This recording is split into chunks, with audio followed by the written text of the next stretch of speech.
Danny Ozom asks, "Hi guys, how can someone start producing with zero experience?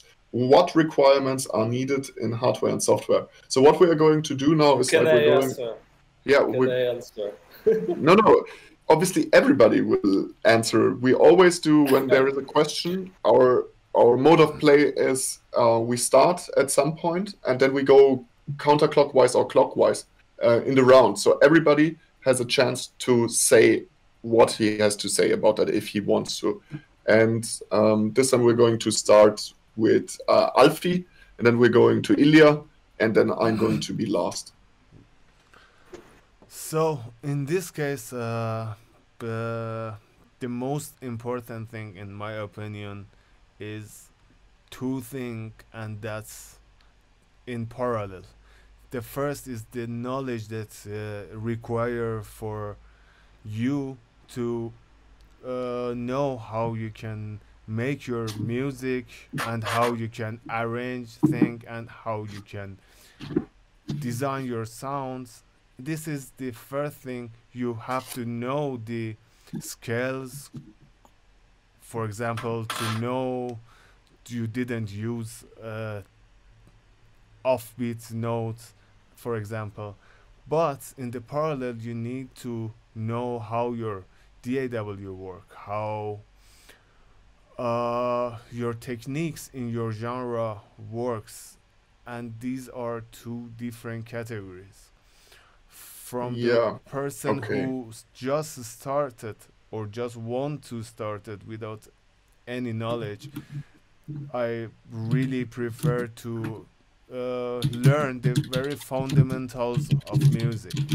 You don't need to learn everything, but just the fundamental, like notes, Okay. scales, chords. These are Yeah. necessary. So, okay, I have something very interesting to counter to that.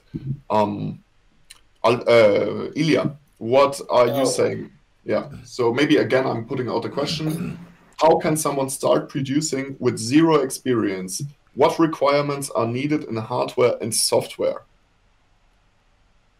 so this way, Alfie say correct actually, but I want to say if the guy actually beginner, like a beginner, just a start, he don't know nothing in Ableton and Cubase, he don't know how this program work.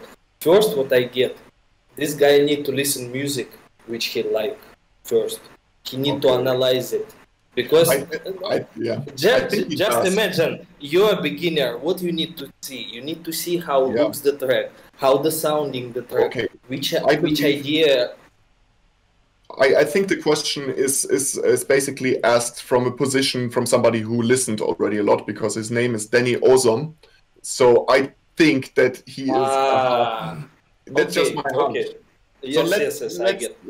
let's take the question from somebody who listened for a long time and has formed the vision to become a creator, like I did back in the day when I was 16, and Alfie did at some point. Everybody at some point is not doing music, but has the vision to do music. Um, so I think from Yes, that, at this way, I can recommend it. Explore very nicely. Explore your digital analog okay, workstation. This is the I'm best. yeah, he just answered. He's listening since 13 years. So I have a way more pragmatic approach. Ilya, are you done or are you want to add something to No, no, that? I'm done. I'm done. I Okay. can say something, but you can say So also. I can just share a little bit of my story there because that is maybe interesting and also informs why I'm answering the question, how I'm answering the question. So when I started to do music, I was literally at zero. I really had no prior knowledge at this point, and I was just about to start to study art on the academy. So I was fully immersed into that, and I started really with no knowledge.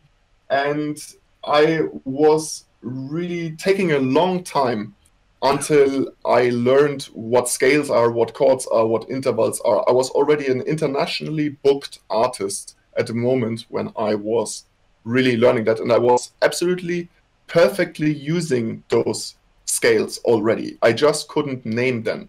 I was using numbers back then. I was using interval numbers from day one, basically. So root note and then 5, 3, 1. 7. I was using numbers to create tonal kind of rows.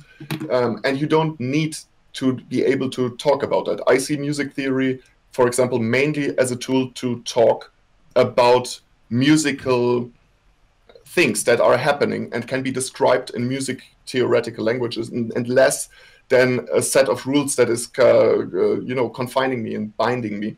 So I didn't know anything about that, and I was writing quite good music apparently, because I got booked worldwide at that point, without knowing anything about that. And then I learned about it, and it was a big important step. This I have to agree. So I'm not saying that to like, hey guys, don't learn music theory, not at all. Learn it as quick as possible, but also follow your instinct and don't let yourself being closed down by music theoretical rules, because there are no rules. There are only ways to describe what is happening tonally or rhythmically in music theoretical terms.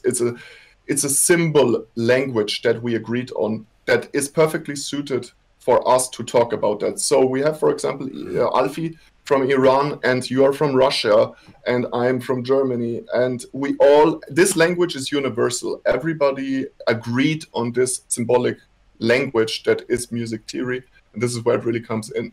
So a little bit back to the question. I need to rewind a bit, because I wanted to also answer this question a bit more pragmatic. So the first thing that you should do when you want to start out to do music is to get the most basic things, obviously, for creation of music, and those you can get them for free. In terms of software, you can get them for free, because Sonar, for example, is completely for free, and many other DAWs are for free. And you need a digital audio workstation, so a program to record and make sounds, etc., to mix sounds. So you need that. You need a pair of good headphones, for example, DT990. That's a really, really good, reliable studio headphone that is kind of a reference in the entry segment for studio headphones. And you need a bunch of inspiration. I think you have that already. And a determination to sit your ass down and to work for a long time. After 1 year, you will be able to gauge and to determine, do I want to become a music producer or not? After 1 year, in my opinion, strong and hard work, you should ask yourself, okay, now I know what it takes. I understood it's an infinite kind of space, and I could use, many lives to fully explore this. Do I really want to sit such a long time in front of the PC alone, mostly alone, or not? Because this is what it takes. It will take years of your life. And we all share that, I believe, all music producers. Yes, man, correctly. So those things you need on a pragmatic level, I think. And then as soon as possible, get as much information and structural basic knowledge as you can. As Alfie also alluded to, there is music production is half creative and half technical. So you need to be able to enjoy both of those parts. You need to be able to use both of your sides of your brain, basically, to become a good music producer.